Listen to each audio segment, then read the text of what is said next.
Barroco llamaba a la doctora Marván al procedimiento que trae uno de los artículos transitorios para nombrar a los nuevos consejeros del Instituto Nacional Electoral, de acuerdo con la reforma pues, que ya está siendo aprobada en todos lados.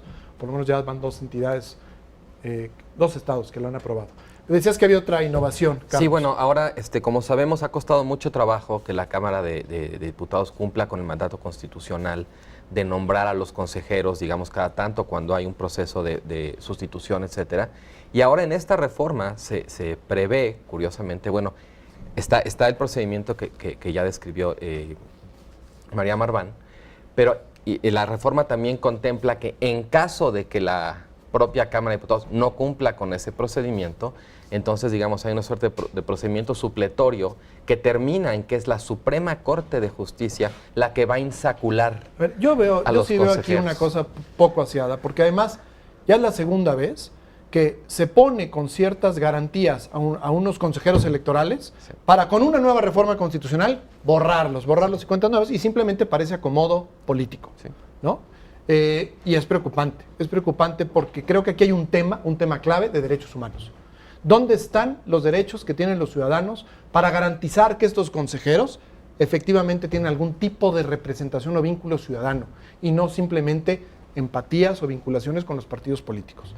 ¿Dónde están los derechos de los hoy consejeros electorales que van a ser removidos? ¿Y dónde están de los candidatos que a cada rato que hay uno de estos procesos también les manosean sus derechos por arriba y por abajo, y todos los que no quedan? Que me parece que aquí ya con el tema de los derechos humanos también hay un tema aquí clave e importante. Y yo creo que la reforma ahora debería de llevarnos a otro tema de reflexión en términos de derechos, si estamos hablando en el programa de Derechos en Pugna, y es, en esta reforma político-electoral, ¿dónde está el ciudadano?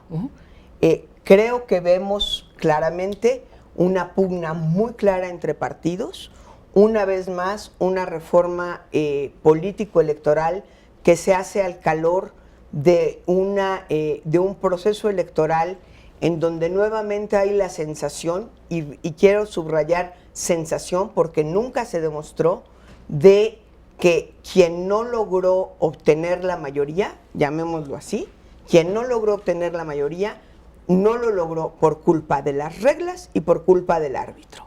Y entonces hay que volver a reformar todo para, como mejor acomoda a los partidos, donde el ciudadano queda completamente marginado. Y creo que un ejemplo triste que revela muy claro esto es la forma en la que acabó finalmente expresada en la reforma constitucional la reelección. La reelección, desde luego que es un empoderamiento del ciudadano, no cabe duda, pero no como está redactada. ¿Por qué no, María? Porque a la hora que tú le das al candidato la posibilidad de reelegirse, estás empoderando a dos partes del juego. Por un lado, al propio candidato en su calidad de persona, no en su calidad de miembro de un partido, y al ciudadano que decide: a este señor, a esta señora, la premio volviéndolo a elegir como mi representante, o la castigo, o lo castigo porque hizo las cosas fatal, por un lado. Y por otro lado, al propio candidato diciendo: yo trabajo para mis ciudadanos, para mis representados, me acerco, les prometo una serie de trabajo legislativo, respondo por él y por tanto les vuelvo a pedir el voto. Hasta ahí va muy bonita la reelección. Sí. ¿Qué pasó en esta reforma? Que los partidos se reservaron el derecho de decir: tu candidato te puedes reelegir sí, solo sí, compites bajo la misma franquicia, bajo el mismo partido. Pero ¿por qué está mal? ¿No con eso ayudamos a que haya también tanta volatilidad ideológica o de compromiso, digamos, con lo prometido? Yo creo que no. Yo creo que la reelección por sí misma es un mecanismo compensatorio de la oligarquía de los partidos, sí, y duda, que fue lastimado en su propósito inicial por la forma en la que fue aprobada. Es mi opinión. Yo tendría otro problema, y te lo planteo, Carlos, María. A mí lo que me preocupa, yo la verdad, y aquí voy a ser muy anticlimático, si bien la reelección teórica me parece una gran idea y un sistema compensatorio que mejora la participación y la representación política, me da mucho miedo en un sistema político que todavía tiene ciertas características como el mexicano. Básicamente me estoy refiriendo al corporativismo. Si todavía tenemos voto corporativo, manipulado y de grupo, pues eso simplemente lo único que nos va a decir es que vamos a tener a los mismos representantes que no representan realmente a la ciudadanía mucho tiempo empoderados. Bueno, pero en realidad, digamos, lo que tú señalas implica una cierta desconfianza con respecto al ciudadano. No, es un reconocimiento a los grandes sindicatos que son manejados por intereses y por negociaciones. ¿Tú consideras que a qué porcentaje del voto controlan esos sindicatos? Pues me parece que en ciertos lugares controlan el puesto de representación por mayoría. Pero ¿tú no crees que dándole al ciudadano, digamos, el instrumento de poder premiar o castigar a su representante, lejos de estar favoreciendo a este tipo de organismos que además tienen una presencia muy fuerte dentro de los partidos y hacen su cabildeo en los partidos para empujar a sus propios candidatos, bueno, los estás debilitando cuando le das al ciudadano? No, porque el ahí estás viendo que reelección. estos cientos de miles de miembros de sindicatos no votan y no son ciudadanos. Son ciudadanos, pero que tienen su voto comprometido por intereses con el sindicato. Esa es mi preocupación. Yo diferiría contigo y coincido más con Carlos.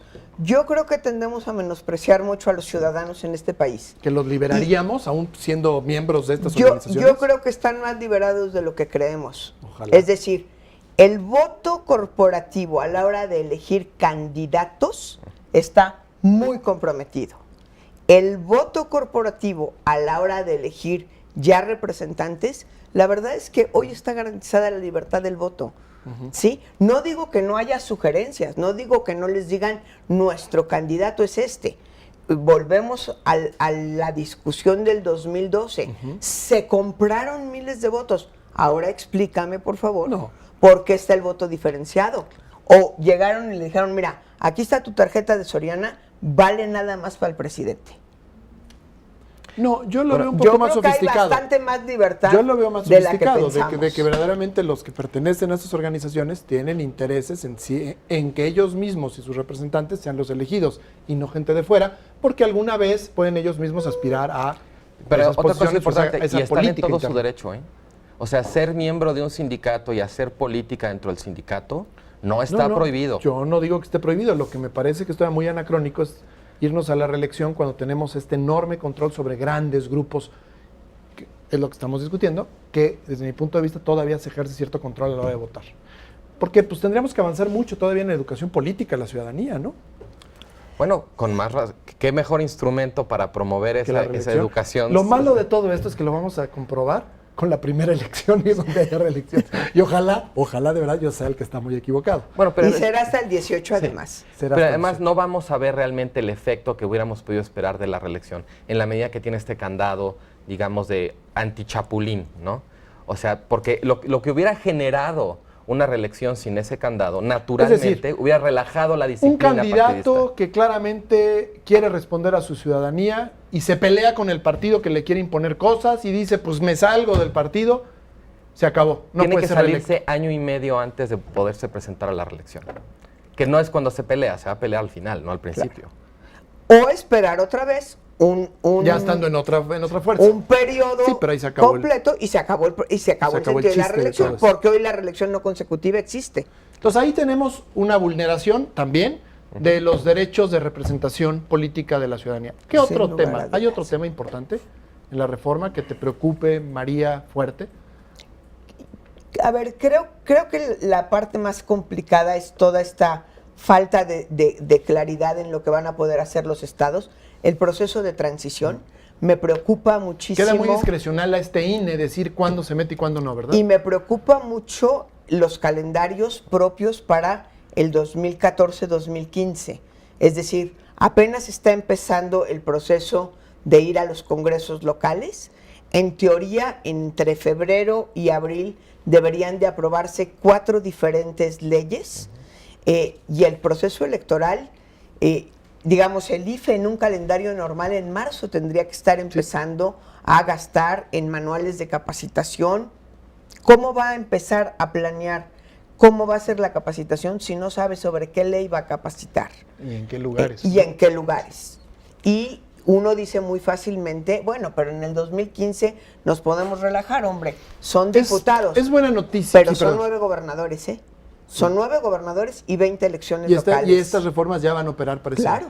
Son buenas Claro. noticias que se incluyeron estas nuevas causas de nulidad de elección. Además, en tiempos, por lo menos eso suenan a tiempo, para que no se ande calificando grandes violaciones una vez que ya hay gobernante electo. ¿Son buenas noticias eso o no? A mí me preocupa mucho la causa de nulidad por el exceso de gasto en topes de campaña. Y me preocupa en dos sentidos. Dice la reforma que si la diferencia entre el primero y segundo lugar es de 5% o menos, el exceso de gastos de campaña se considerará determinante. En un sistema de partidos. Solo en una elección tan cerrada. Si no es tan cerrada, Pero ¿no en un importará? sistema de partidos como el que tenemos, aspirar a más del 5% es realmente mucho, ¿eh? Sí, Uno. muchísimo. Y otro, poder tener cuentas claras antes de la toma de posesión del presidente no va a ser sencillo. No, dificilísimo. No va a ser sencillo. Pregunta, ¿el Tribunal Electoral? Hay una novedad en la reforma que también tiene que ver con lo que se llamaba el procedimiento especial sancionador. Así es. Dentro de las pocas, digamos, aspectos rescatables de esta reforma está en que se desplaza, digamos, el motor de ese procedimiento especial sancionador de lo que era el IFE, ahora es al tribunal. El IFE todavía tiene cierta participación que podría hacer que esto genere, digamos, fricciones entre el tribunal y el IFE, pero en principio parece una buena idea trasladar ese procedimiento Sobre de la todo con todo autoridad este trabajo que administrativa tendrá este a nuevo la INE. jurisdiccional, ¿no? Bien. Y en general, ya con esto, porque el programa prácticamente se terminó, una pregunta muy general. ¿Hay modificaciones importantes para el Tribunal Electoral, además de esta que mencionas? Bueno, el nombramiento de los... Magistrados. No, ¿quién nombra a los magistrados de los estados? El Senado, no es el tribunal, ¿verdad? Sí, no, Es no el por ahí, Senado. es el Senado. Pero ¿por qué y ahí? eso es importante. ¿Y por qué ahí se decidió no tocar a la institución y que incluso se quedaran hasta terminar sus puestos? Como que con ellos estaban contentos y con los consejeros no, ¿verdad? Eso lo dijiste tú. Misterios de esta vida, de la vida política mexicana. No saben cómo les agradezco su participación. No dura nada este programa, y menos cuando nos cortan un poquito de tiempo. Pero en fin, yo les agradezco. María Marván, muchas gracias. Carlos, bravo. Al contrario, Gracias por estar aquí. Y sobre todo, gracias a ustedes por su atención. Se acercan las fechas decembrinas, pero aquí estaremos el próximo martes a las 22 horas. Muchísimas gracias. Buenas noches.